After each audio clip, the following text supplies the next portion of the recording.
best known as the Fireside Chats. His aim was to reassure the common man that our society would recover from its troubled times. But we're far from 1930, and I deal with a different kind of fire. For a new era of worldly frustration, we offer a fresh conversation.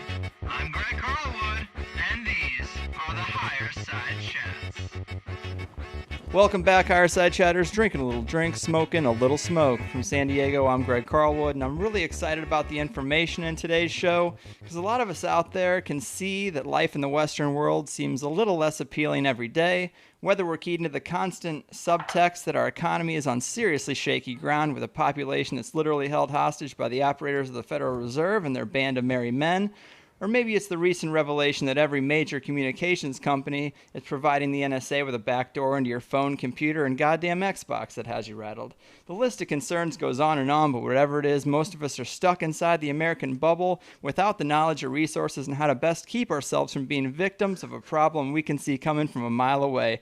And what good is that knowledge just to say I told you so to the people you're shackled to on the way to the FEMA camp? Well, today's guest, anarchist Jeff Berwick, started a website called Dollar Vigilante with the tagline, Surviving and Prospering During and After the Collapse. And that's what he's here to help us with today. In 1994, Jeff founded Canada's largest financial website, Stockhouse.com, and was CEO for 8 years till he sold the company, decided to travel the world, visiting over 100 countries and gaining knowledge that no broken school system could ever provide. And I'm thankful that he's going to share some of that knowledge with us here today. Jeff, my man, welcome to THC. Thank you, Greg. Great to be here. It's a real pleasure. I'm glad you're here. There's a ton of questions I have for you because as much as I like to talk about UFOs and psychedelics, I don't know how that's going to help me improve my life, especially when I can barely pay the rent. But to get this ball rolling, let's talk about your travels. I'm sure you have some great stories. I know you had a pretty big hiccup near El Salvador. How'd all that stuff happen? Well, you brought up, I started up Stockhouse.com in Canada, still the largest financial website in Canada. So, but I didn't know what about how bubbles were created. So I wasn't paying attention to what Greenspan was doing, that bastard, and he was creating a bubble in tech. And what happened is my company grew to a size of $240 million, and then a few weeks later, it was almost worthless. So I kind of had a few questions about that. I was kind of curious, what happened exactly? And no one knew. I went to brokers. I went to all these sort of MBA types, and everyone just shrugged their shoulders and they just said, well, that just happens sometimes. And I said, I don't think that's all there is to this. And I was living in Canada at the time, and up there we have the CBC government news channel, propaganda channel, and I knew I wasn't getting the entire worldview on what's going on from the CBC. And so I thought, well, I have some time now. I'm kind of done with this company, and I have a little bit of money left from that whole collapse, and so I bought a sailing catamaran, and I thought I'm going to try to sail the world and see what's really going on through my own eyes and not through the lens of the media. And so I started, and actually 1 year from the time I bought the boat, I got down to El Salvador and got caught up in some stuff. And pretty quickly my boat sank, and I ended up on my surfboard. Oh, man. And then some guys saved us. Obviously, the government didn't save us. We called the El Salvadorian Navy, and they said, maybe tomorrow we'll come look for you. But some real people came and saved us, a couple of Americans and a guy from New Zealand. And he didn't come from New Zealand. He just happened to be in the area. And when I got to the shore, it was an amazing feeling because everything I owned was on that boat, and all I had, I actually saved my credit cards and my passport in my board shorts. I had a zipper on them, and I just bought a backpack, and it was an amazing feeling because I was completely free. It's like, do I even go to the left? Do I go to the right? I don't even know where I am to begin with. And I just thought, I'm going to buy a backpack and travel the world for at least a few years. And it turned out to be about 4 or 5 years. Damn. And live completely spontaneously. I would literally go to an airport sometimes and say, what's the next flight you got? And a few times I actually got on flights. I didn't even know where I was going. Those two places ended up being Sharjah. I don't know if you know where that is. No, neither did I. It's actually pretty much a suburb of Dubai. I didn't even know that.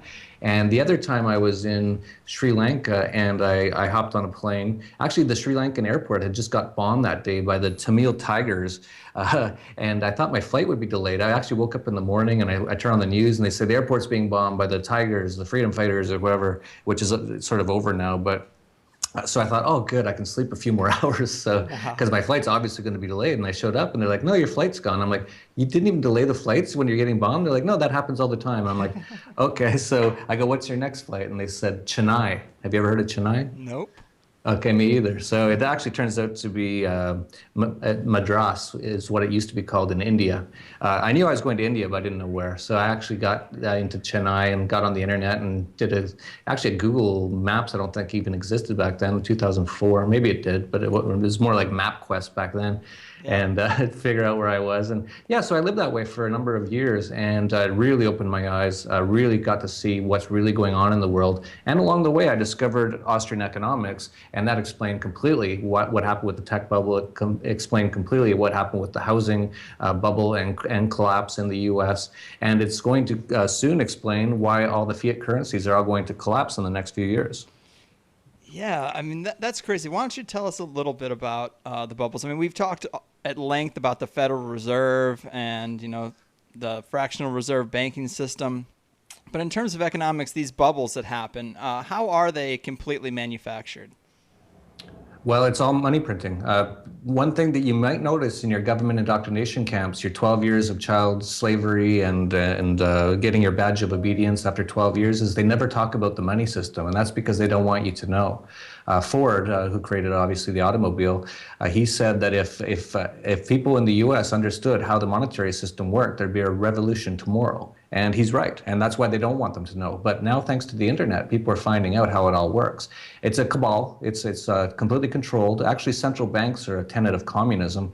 They have nothing to do with free markets or capitalism or anything to do with that. It's a way to control the money system. It's a way to pay for communism by printing money. It's a way to pay for wars. You couldn't have all these wars.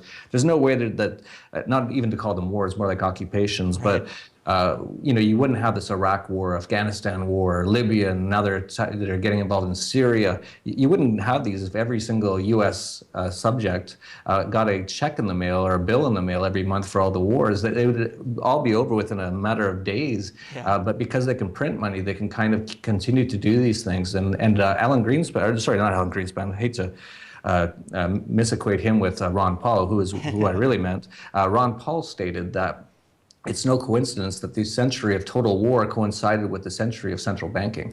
You can't have World War I, World War II. You look at World War I, that started in 1914. 1913 is when the Federal Reserve was founded.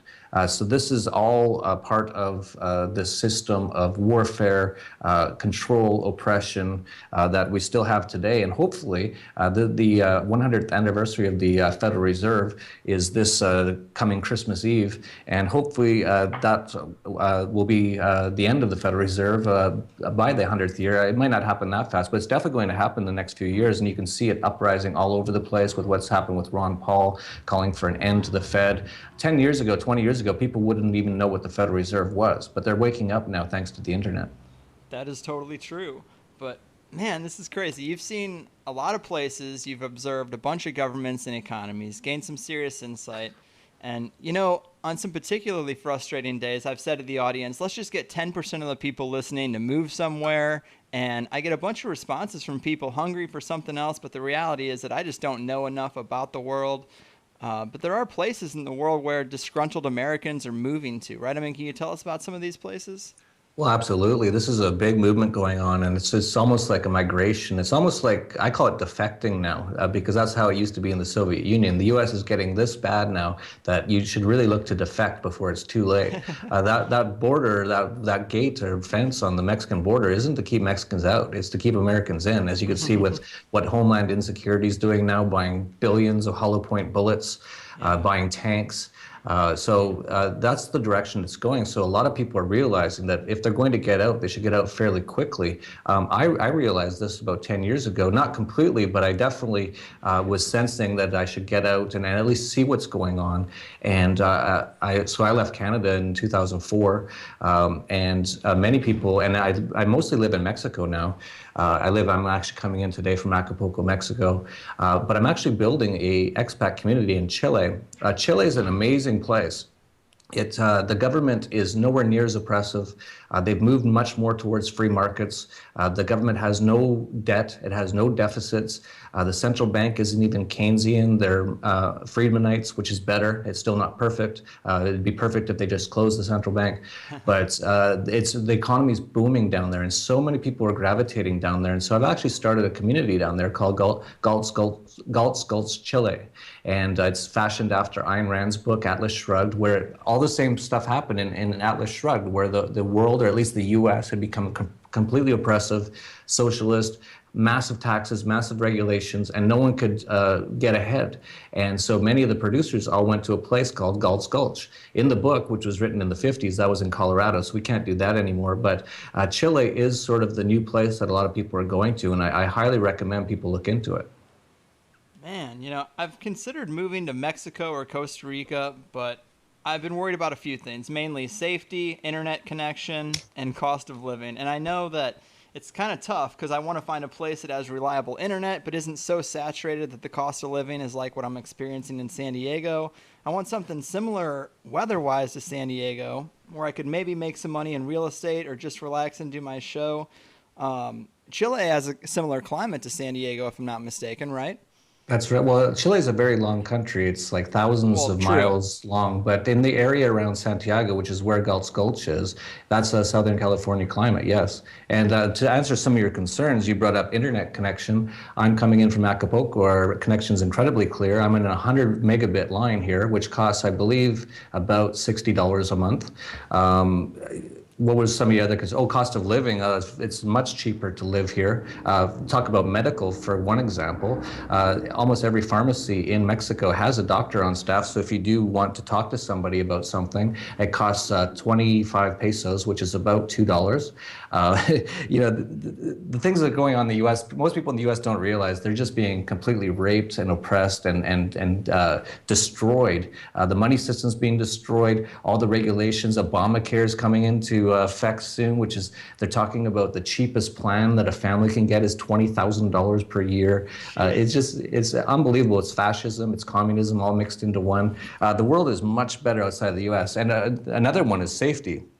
You talk about that. The U.S. government and the U.S. media is trying like crazy to make Mexico look dangerous. Right. Chicago, every single day, 30 people get shot. When I go up to the U.S. from Mexico, everyone tells me be really careful because they see all the news about places like Chicago and New York, and you even look at Boston, what happened there. And I was actually in New York when the Boston false flag event happened.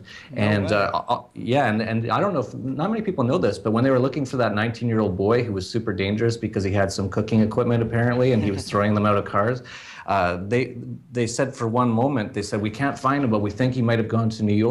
And Bloomberg actually stated, he said, if he's here, we're going to shut down this city. So I was sitting there, in New York, just sweating. And all my Mexican friends were like, you got to get out of there. I'm like, I know, I'm crazy for even having come here. I don't even know why I did it. It's so much safer down here. It's unbelievably safer. It's just, you can do anything you want. There's no real rules. That's another reason I think the U.S. government wants to make Mexico look dangerous, is because it's so close to the U.S. and it's such a freer country. And so you have a lot of the spring breaker kids and stuff like that come down here and they're like, talking to people, they're like, yeah, we're from the land of the free. And it's like, what can you do there? And they're like, well, nothing like what we can do here. And, they start to wake up a little bit. It's like, oh, you can actually drink a beer outside in Mexico. You can actually go to a club after 2 a.m. You can, it's much, much freer. And so, it's all that stuff. It's total propaganda. I feel much safer here in Mexico than in the U.S. by far. I actually try not to even go to the U.S. anymore, especially when you go through the TSA. Then you get through and the police are everywhere watching for you, seeing if you drive a little too fast or a little too slow. They'll stop you for either one. You have to drive the exact arbitrary speed limit that they say, or they'll accost you and, search your car. And, it's very, very, you've seen it, I'm sure. Everyone's seen it in the U.S. And it's just insane that people actually think that it's actually scary going to places like Costa Rica or Mexico or anywhere, really.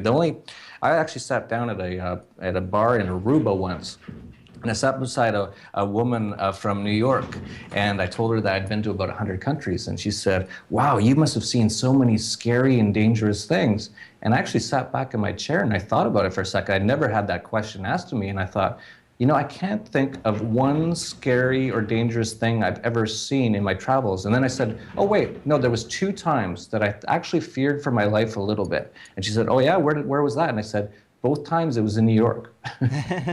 Well, it's funny because, as a stoner sometimes, and I grew up in Missouri, now I'm in California where I don't have as many problems, but in Missouri, if you're smoking a bowl with some friends in a car in a park, you're looking around at other cars, you're only worried that that other car will be a cop or that person will call cops. Like, you're not really worried about regular people.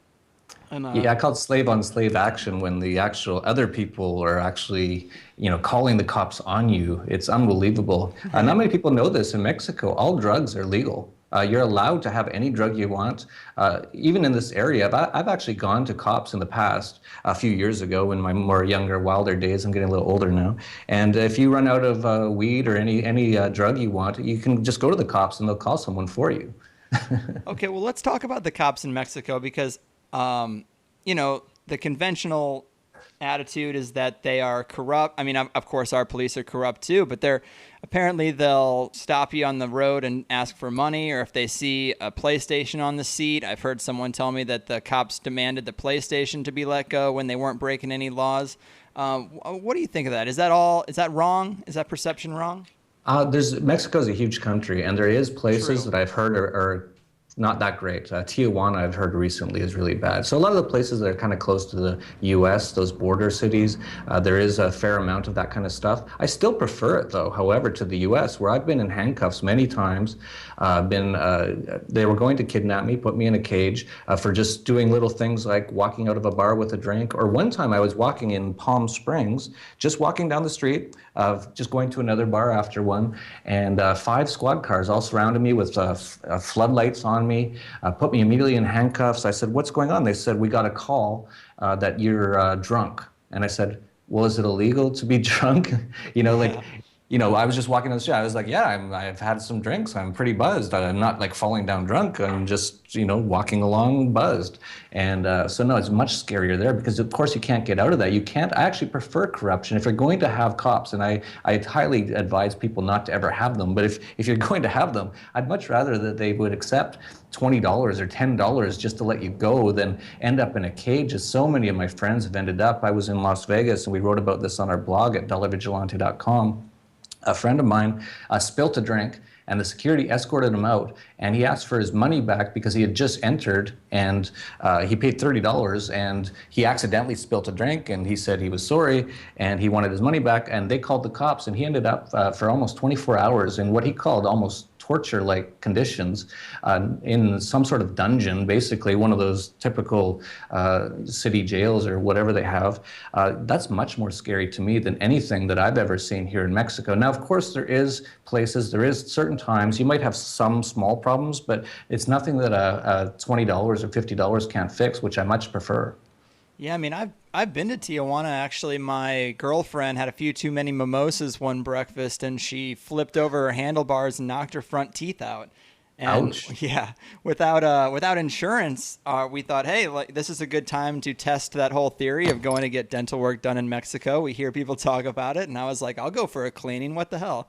And we went down there, and the most off-putting thing was just how aggressive the cab drivers were about wanting to take some white people anywhere, and that's not necessarily a bad thing. Aggressive cab drivers. Overall, I thought it was great. When we got to the place, it was just as nice as any facility I'd ever been to. I mean, the dentist didn't speak English, but he had a translator right there because they're so accustomed to having Americans come down there. And I thought it was quite different than the perception that people might have about it. Yeah, I hear that a lot about a lot of Americans come down. They say, oh, I can't believe it. Like so many people are just offering me stuff. And I'm like, if that's your biggest problem is that you're being offered too many things, I think, that's not a really bad day. It's like, oh, I got offered, drugs. I got offered to take to a strip club. I got offered this. I got offered that. It's like, oh, that's terrible. Like it's not really all that bad. And of course, if you go into touristy areas, you'll get that a lot more. And of course, Tijuana is a lot more like that. If you stay a little bit outside of the touristy areas, it's not like that at all. And your average Mexican is very nice to foreigners. They just want to help. They do want to help you get whatever you want. And a funny story about dental work, just last week, my friend, who's a bit of an idiot, was at a strip club here in Acapulco, and the girl wanted $8 for sitting with him for 30 minutes. And my friend was he's a real idiot sometimes when he drinks, and he was like, no, I'm not paying it, that's too much. And she got really mad, and this is not normal, by the way. I've never had this happen to me. I've been to strip clubs here thousands of times. But she got mad and like swung her purse at him and actually like chipped his front tooth. And so my friend left, and the next day he walks up and he goes, man, that girl chipped my tooth last night. And I go, oh, let me see it. He goes, oh, I already got it fixed. I went to the dentist, and they already I didn't even know you could do it that fast. Yeah. And he said, yeah, and like half my front tooth was missing, and now it's fine. And I was like, wow, that was fast. And I go, how much did it cost? He said, about $30. Jesus. So, I mean, let's talk about the police force and the laws in Chile, because I do have a long history of shitty interactions with the police. In fact, my girlfriend just today, literally today, she woke up with a ticket on her car because the wheels weren't turned enough towards the curb. This is the stupid shit I deal with every day. Like, I'm sick of it. And I also, don't want to get hassled over a little weed either. I mean, are those types of problems people would have in Chile? No, it's possible, but highly, highly unlikely. Same in Mexico. My American friends are always asking me, both in Chile and here in Mexico, when they stop their car, they say, okay, well, where's the meters? And I'm like, there is no meters. If there's a space, you just park there. And there's definitely if your wheels are turned the wrong way, you're going to get in trouble or anything like that. No, it's very much, Americans have no idea how oppressive the police is in the U.S. It's one of the worst places on earth. I really just don't ever want to go there just for that reason. I'm constantly being hassled. I'm either smoking within 30 feet of a doorway outside and being hassled, or it's just unbelievable. And no, you won't have any problems. As far as marijuana goes, as I told you, in Mexico, it's actually legal. It's fine. We were at a local bar here that I go to quite a bit, and one of my friends is from Holland, and of course he likes weed a lot. And he said, "Can I smoke in here?" I said, "Yeah, of course. It's Mexico." And he smoked. And actually, the manager came up and he said, he was super apologetic. He said, "I'm so sorry. Would you mind smoking that outside?" And I asked him, I said, why? What's going on? Like, this is not normal behavior. And he's like, I'm really sorry, but there's a family at the booth next to you and they don't like it. And I said, okay, well, if they don't like it, that's no problem. We can go outside and do it. But he apologized the whole rest of the night. So that's the kind of lifestyle you have in these sort of places. I mean, it sounds great. What can you tell me about, like, getting there? I mean, how about getting citizenship or residency in some of these places? I know you have services for that on your website, but, like, what does it entail? What could someone expect to pay? How long does it take? Well, I really recommend that most people try to live something that I've been living for 10 years now, which is called a permanent traveler or prior taxpayer lifestyle. So I actually try not to be a resident where I live. So for Mexico, I'm not a resident at all. When you enter Mexico, you get a 6-month tourist visa, and I travel more than every 6 months. I travel almost every month or every few weeks outside of the country, so I never have a problem with that. If you do want to stay longer, they really don't care. You can actually go. I have friends who've stayed here for 5 or 10 years and on their 6-month visa. And when you leave, what I recommend is fly up to Tijuana and walk across the border into the U.S. They don't even have any Mexican people checking your tourist visas or anything at that point. And even if you do want to leave through an airport or something, they'll usually ask for some sort of a fee. It's usually not too much. Or there's other ways. I actually know many tricks how to get around all that stuff, of course. So I really wouldn't even worry about that sort of thing. Chile is a little bit different. They're a little bit stricter on the tourist visas. I believe it is still 6 months. I was just in Chile, and we have at our place there, Gulch, we have a number of employees, and a few of them, or no, it's 3 months in Chile, and They just, both of them just one took a bus to Mendoza, Argentina, and the other guy flew because one of them wanted to save a bit of money. And so every 3 months, they take a 45-minute flight or a few-hour bus ride to Argentina just to renew their tourist visa. So you can do that. Or in Chile, it's very easy. It's very incredibly easy to get some sort of residency visa. You just have to have some sort of income or have some sort of a job or something like that. And all that stuff, of course, can be very easily faked if you want. So yeah, it's all very simple. And this is kind of stuff I've done for decades. And that's actually what I write about in our newsletter a lot, is how to do these kind of things and how to live free in this unfree world. And I've actually made it so I don't have to pay taxes anywhere, and legally, all by living this lifestyle. I actually am a resident of a country that doesn't have any taxes, and then I just am a tourist everywhere else I live, and I just don't live in Canada anymore, which is where I'm from, and I still have a passport of.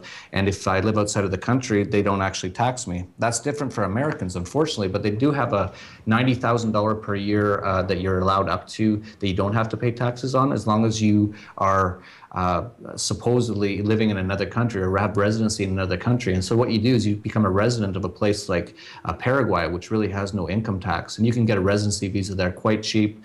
We can help people with that. We actually help people get passports if you want, for people who have more money and want to get get outside of the U.S. and actually even renounce their U.S. citizenship, which I highly recommend.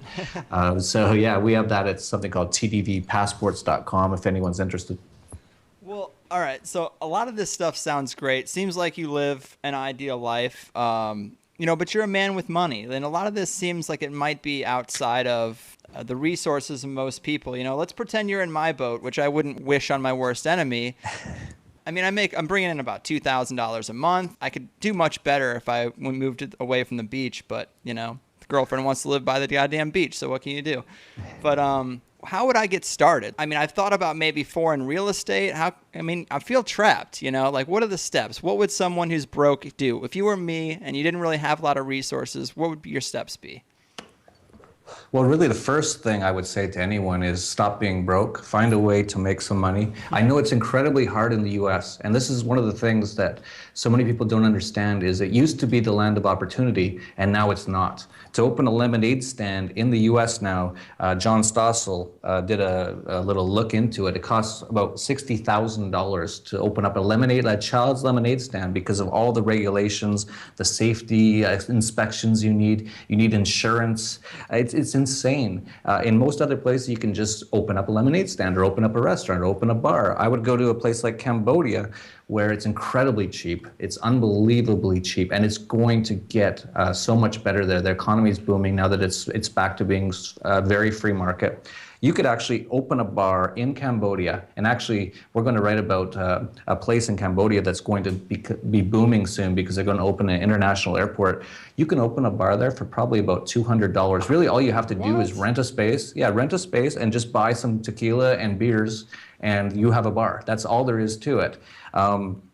These are the kinds of things you can do, and you can do that in a place like Mexico as well. There's no real rules or regulations. So that's one thing. And then another thing is we have the internet, and the internet has a lot of opportunities.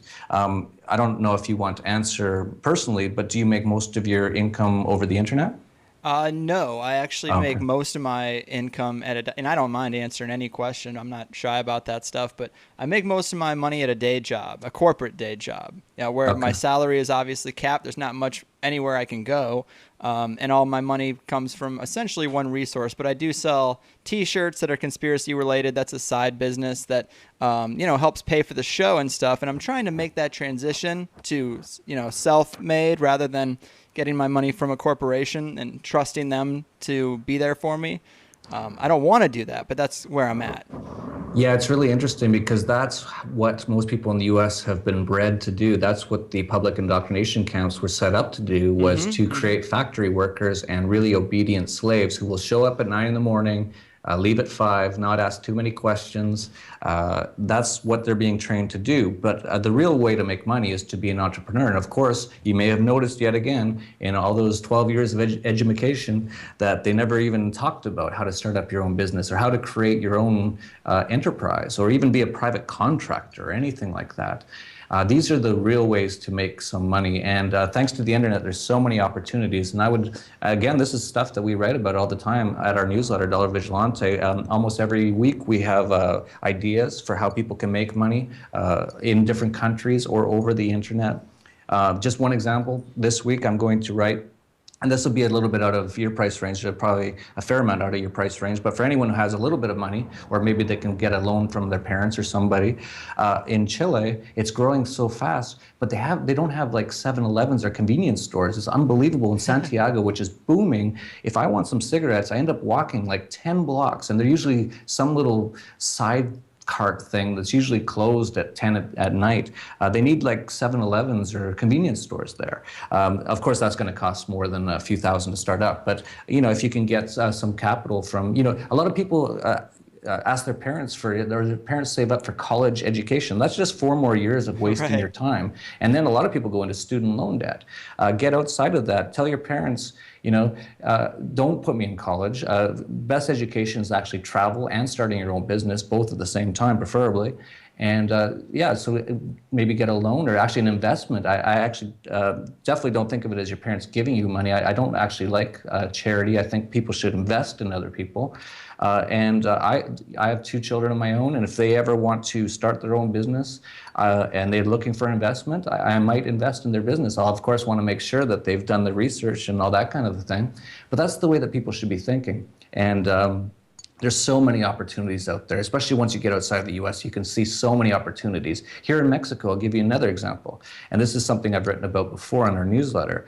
I started a hotel with 0 money down. What I did was, they're really bad in Mexico at marketing real estate. They're very behind the times. Most real estate companies don't even have a website. So wow.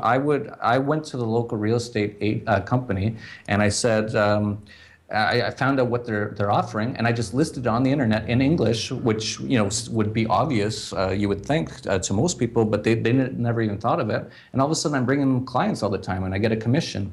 And so what I did was there was a bunch of condos in one building, and I started selling them, and I'd make commission on the sale, and then I renovated them with the money from the buyer. So I would say to the buyer, if you renovate this to a certain standard, which costs about $15,000, which isn't a lot of money for a lot of Americans, that I'll rent it out for you. And I've been doing this, and now the hotel's growing. It's called Las Torres Gemelas Private Suites, ltgps.com if you want to check it out. And my condo company is acacondos.com.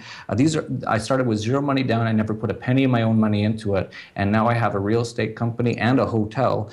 And you can do that almost anywhere in Mexico. You can do that almost anywhere in Latin America. And these are the kinds of ideas, the kinds of things that you can do. Of course, it's not easy. Nothing ever is easy in business. It took a few years to really get to be making good money. But these are the kinds of things you can be doing out there. Yeah, man, that's crazy. The Cambodia thing is stuck in my head, that you could open up a bar for so little. I mean, and what you did in Mexico is pretty impressive too. But I guess my girlfriend and I, if we had a couple of months, we're pretty sure that the apartment we live in now is the last apartment we want to rent. If we want to buy something, but then we're like, we don't want to buy something here. We don't want to buy something in this country, and just have it be taken away or watch the value drain out of it. But we just don't have the knowledge on necessarily where to go. But we could put together like $10,000-$15,000 in a matter of months and maybe take off for Cambodia and open up a bar. Oh, that's 10 or 15,000 in a place like Cambodia, or if you want to stay on this side of the world a bit more, Nicaragua. It's really growing, very cheap. I really like it there. It's incredibly nice, beautiful. There's so many places where $10,000 or $15,000 is a large amount of capital that you can definitely start up a business that will do quite well. And where do you think people would go for the most information or the most knowledge? I mean, with the stuff you're doing with Dollar Vigilante, the articles you're writing, are you writing those kind of things for people who don't have a lot of resources on what they can do? Yeah, I do for everyone, all the way from broke to incredibly rich. We've got some billionaires who are subscribers, and I have ideas for them. We have a lot of very broke young people who just have no capital at the moment, and so these are some of the ideas that I'm giving them. I really want to help a lot of people out because I really see a lot of the people who've grown up in the West, they're feeling very depressed. They really see no future for themselves, and there really is no future for them in the U.S. for sure. It's going to get nothing but worse from here. All the opportunities, most of them are gone. There is still opportunities, but you need a fair amount of capital to even try to do those things. And then after all the regulations and taxes, it's really hard to get into almost any business in the U.S. anymore. So I'm really saying to people, just like the people for the last 100 years, all went to the U.S. because it was the home of the free and land of opportunity. It used to be. It's not anymore. And now much of the rest of the world is more like that. You look at the Soviet Union, Russia. You look at China. You look at what Edward Snowden did recently with the NSA. Right. He actually defected to China to get away from political oppression in the U.S. The whole world has flipped in the last 40 years. So yeah, you really have to get outside of the headspace of how things used to be and realize that everything's changing. And you see, we run TDVpassports.com. We have hundreds of clients who want out of the U.S. So everyone's fleeing the U.S. now, and rightly so. If you're smart, you should look to get out. We also write another newsletter, just so you know, called TDV Homegrown, and that's for people who want to stay in the U.S. They don't want to leave or they can't leave, and we give them tips every month and ideas on how to survive, how to make money still, even though it's very hard nowadays to do so. And that only costs $40 a year. So we're trying to really help as many people as possible, try to wake up as many people as possible, show them how the world's changing, and I've been out here doing it for 10 years, so that's I've got quite a perspective on how to survive and how to prosper outside of the U.S. or even inside the U.S. And we have writers who are in the U.S. Who have lots of ideas all the time on how you can still survive, how you can still make money in the U.S. and how you can stay safe, because it's going to become very dangerous in the next few years in the U.S.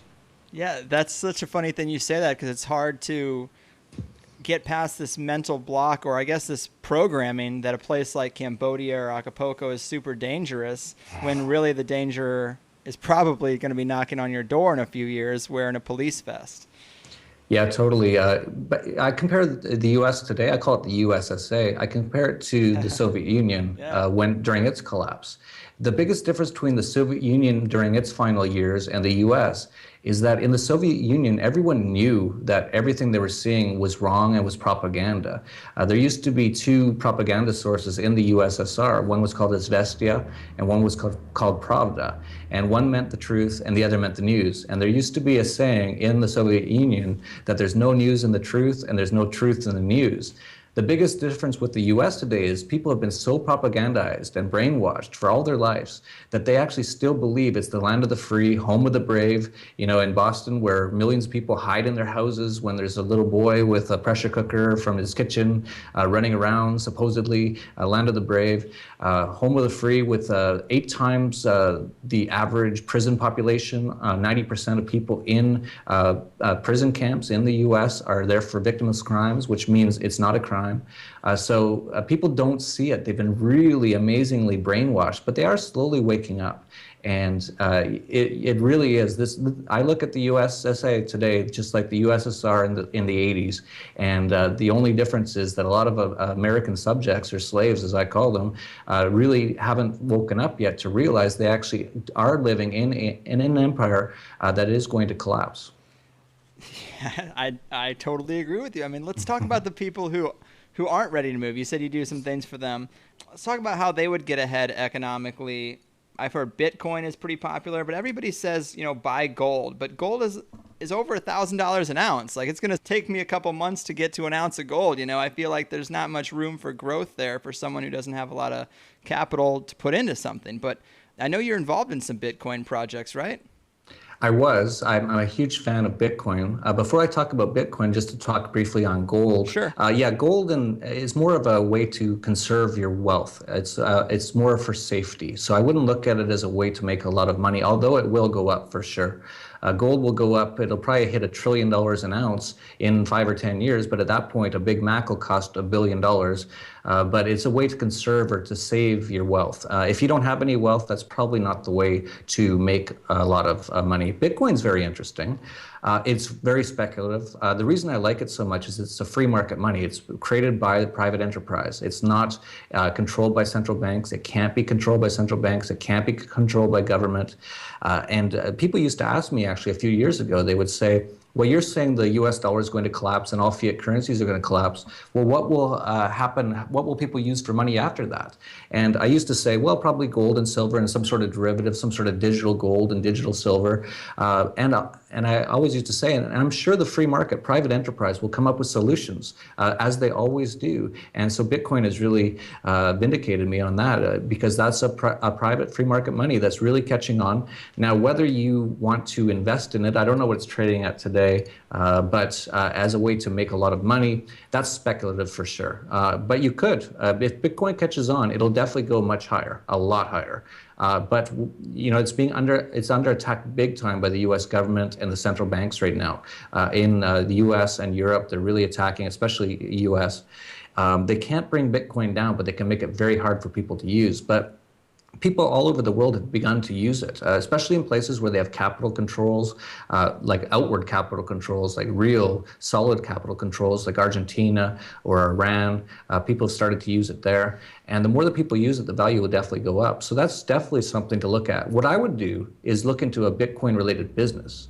There's so many. If you get into Bitcoin, start using it. Once you start using it, you'll start to realize there's so many businesses that need to be created. There needs to be Bitcoin insurance companies. There need to be Bitcoin dispute resolution companies. There needs thousands Bitcoin payment companies.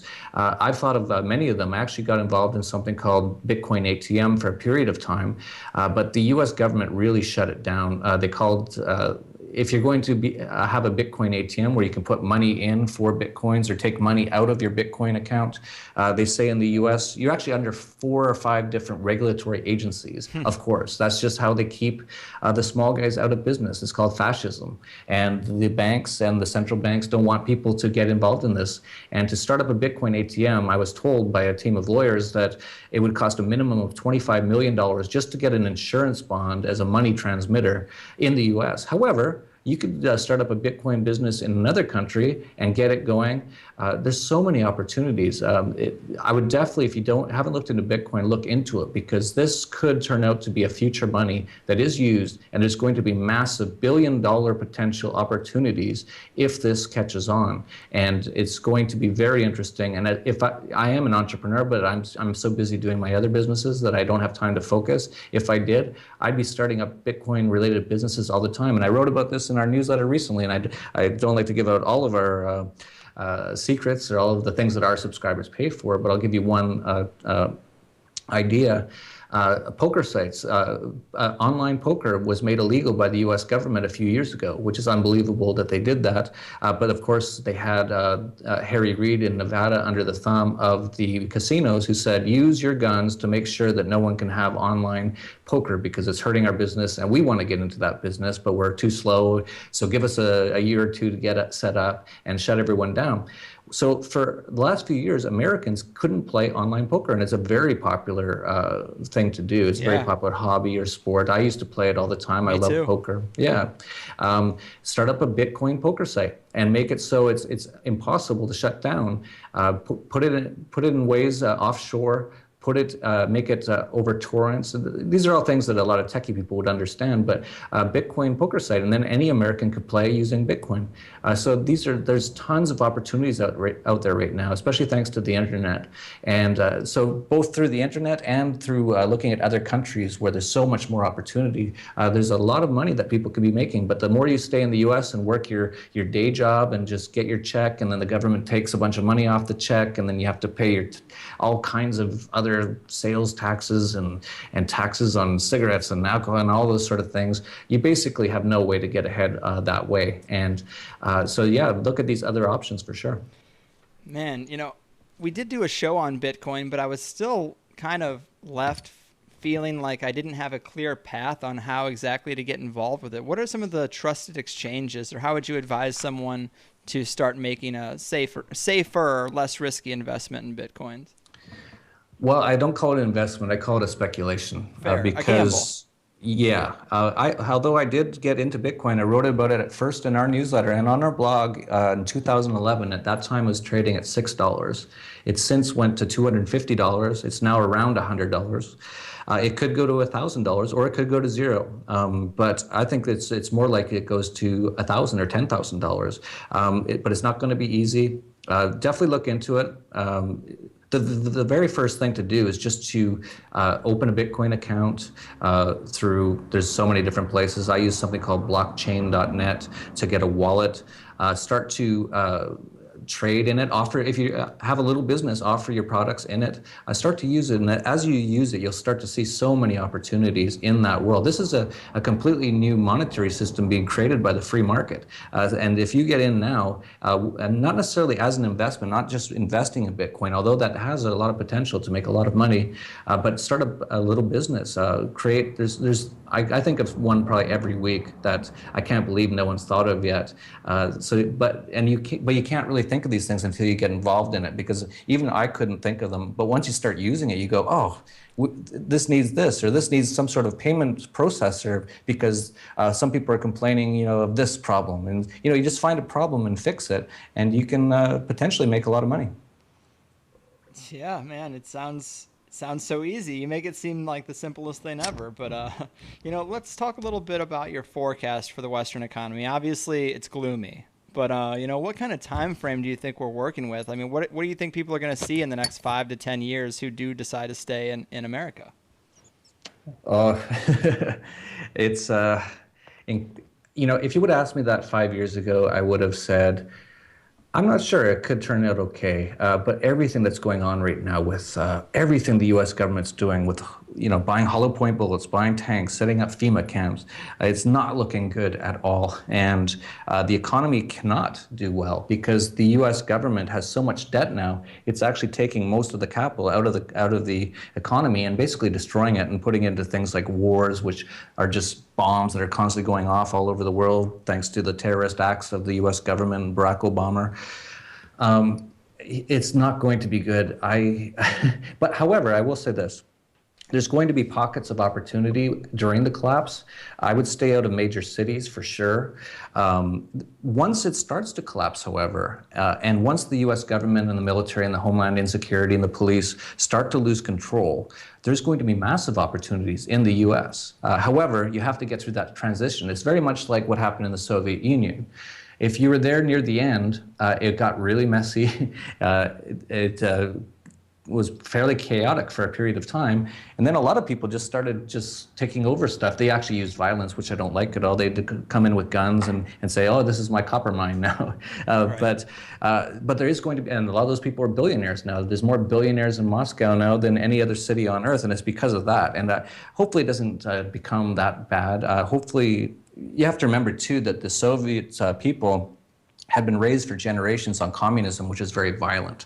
And they don't understand that actual free markets and trade is a good thing, and actually is way more lucrative than just stealing and using violence against people. So that was their main reaction. But a lot of the Americans still have a faint idea that free markets and freedom are a really good thing. And you could see, and a lot of people are very entrepreneurial. There's still so many people in the U.S. are way more entrepreneurial than most other places on earth.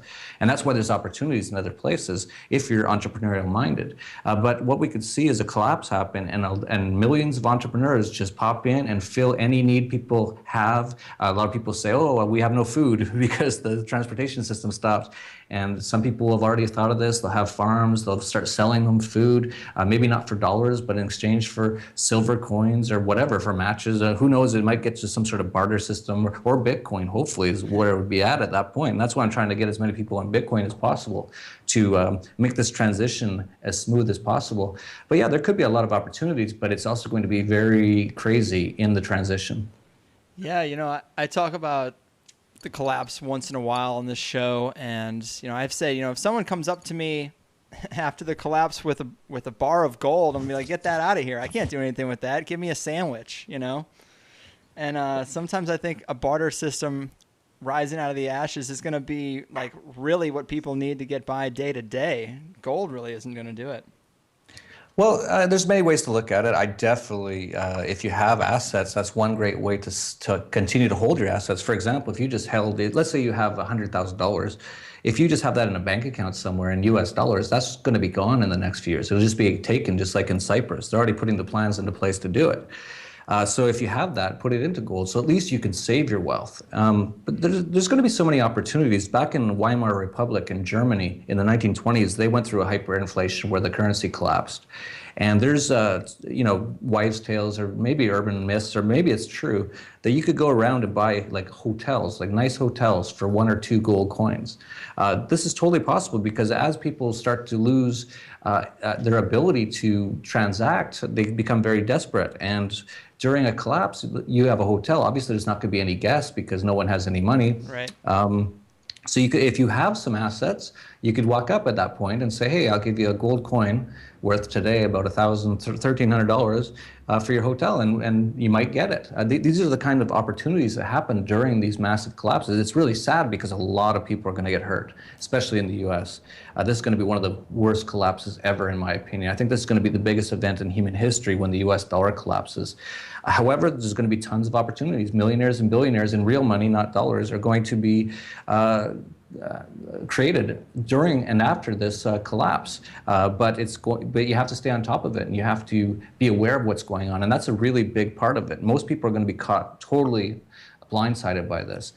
Those who are at least aware that this is going to happen will have a huge advantage. Is there a catalyst, a specific catalyst that we should be looking for? Because I mean, I know that it's coming, but it could be a year, it could be 8 years. It's I always say it's better to plan 2 years too early than 1 day too late. That's true. And we're getting so close now, it's not even worth trying to walk the fine line. It's like being in Germany in 1942 as a Jewish person and saying, maybe we have a couple of years left. It's like, no, just leave. You know, it's not a good environment to be in at the moment. Just get out of there.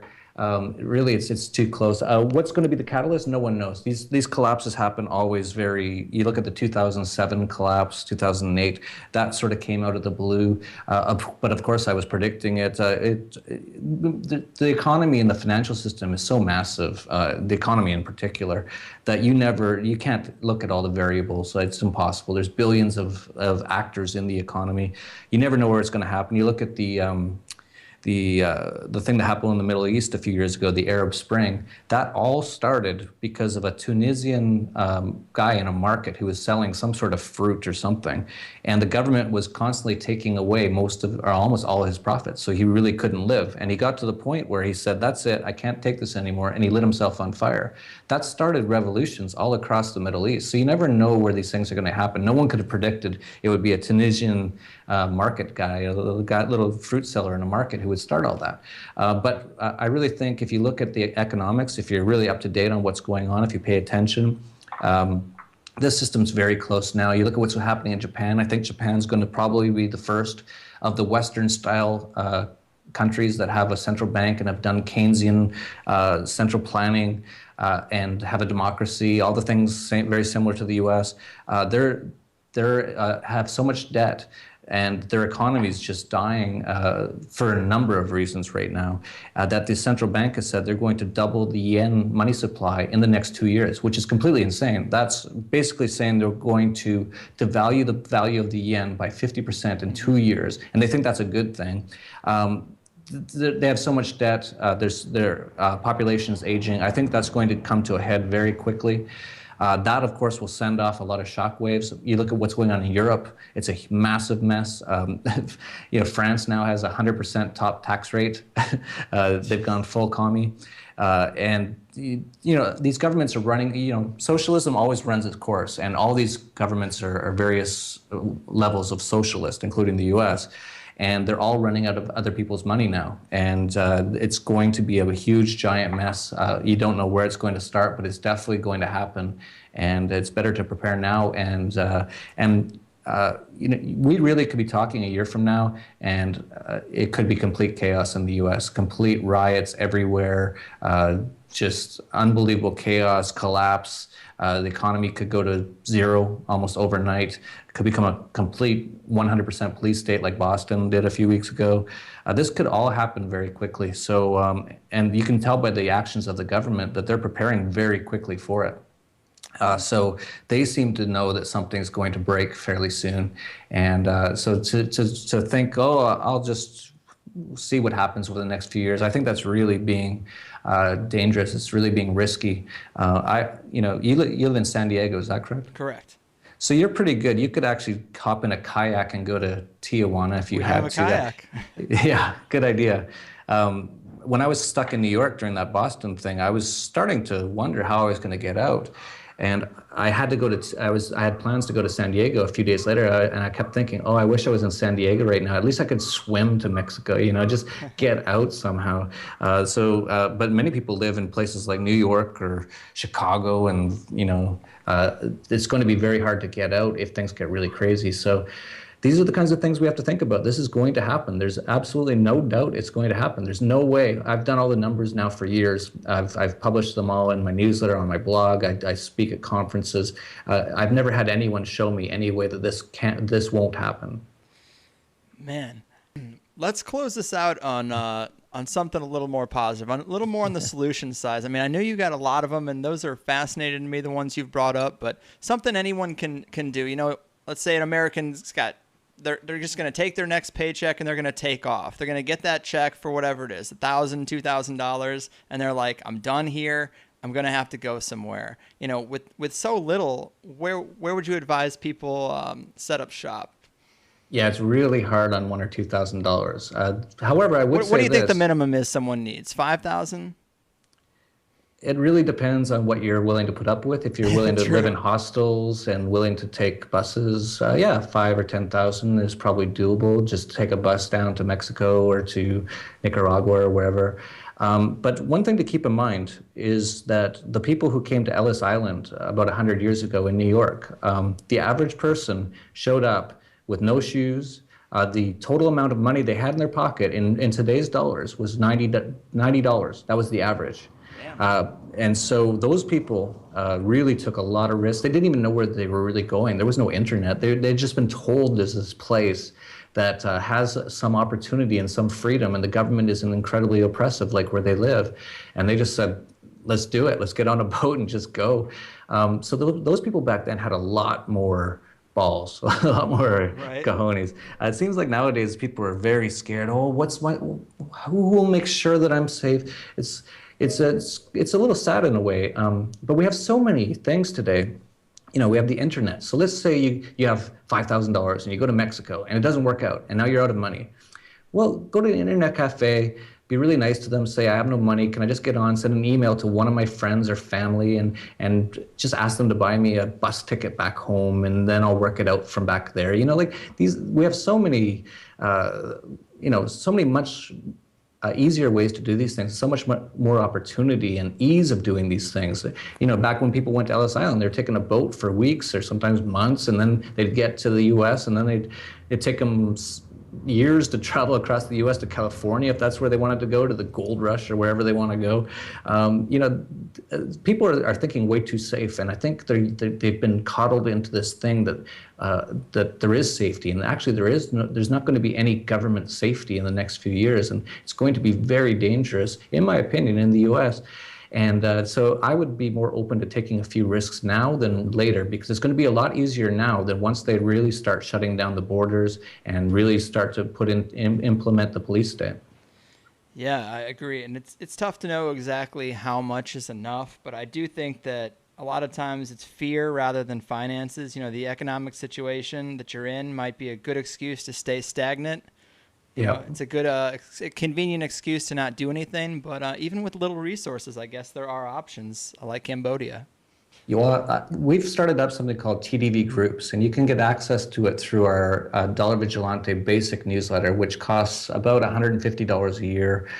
You can pay it quarterly, so like $30 or something like that a quarter. with that, we actually have people all around the world who are very like-minded, like myself, and who have expatriated from the West, and they now live. We have people in Lagos, Nigeria. We have people in Cambodia. We have 30 different countries right now, and people actually will join these groups, and you can do it through various different ways through our system, and you can just ask them questions and say, "Hey, what's going on in Argentina right now?" We had one of our subscribers. He just got on a group about Argentina. A guy in Argentina actually was from France originally. He had a hotel there, and he said, I'm looking for someone to manage my hotel who can speak decent English, because we have a fair amount of English people. So he got a job down there very quickly. This has happened dozens of times now. So you can just join dollarvigilante.com. The basic newsletter is the cheapest one, and you can get access to these groups. And almost everyone that I know of is looking for decent people in these countries, because they have a very hard time finding English-speaking people who understand how to do business. This is what I was explaining before. In a lot of these countries, even Mexico not so much, but Nicaragua, Argentina, they don't really know how to do business. And so many of the expats who have gone there, they're looking for help, particularly younger people who are willing to work for quite cheap to start with, and then work their way up as they grow with the business. There's tons of opportunities. You just have to get out there and start doing them. Amen, man. I mean, are there any services online that specifically help people with the logistics of finding those international opportunities? Is that what the newsletters you put out do? Yeah, that's all included in our newsletter. We're constantly putting out ideas. We connect you with people around the world who've expatriated, started their own businesses. They're very open. It's incredibly open. They're very happy to hear from a young guy in the U.S. who knows what's going on in the U.S., who wants to get out, and very often they can find them opportunities, or at least give them some idea of how they could go to a place anywhere, any country on earth, really, and survive and prosper. And yeah, we do all those kinds of things. Wow. Well, man, I really appreciate your time. That about does it for us, Jeff. I mean, I hope a lot of listeners are pirating Rosetta Stone as we speak. Hopefully after the crash course in Spanish, we can get the hell out of Dodge before it's too late, I mean, appreciate your time, all the info you've shared with the people. I mean, is there anything else you want to share with them, any other advice, or maybe tell them about your website a little more or anything? Sure.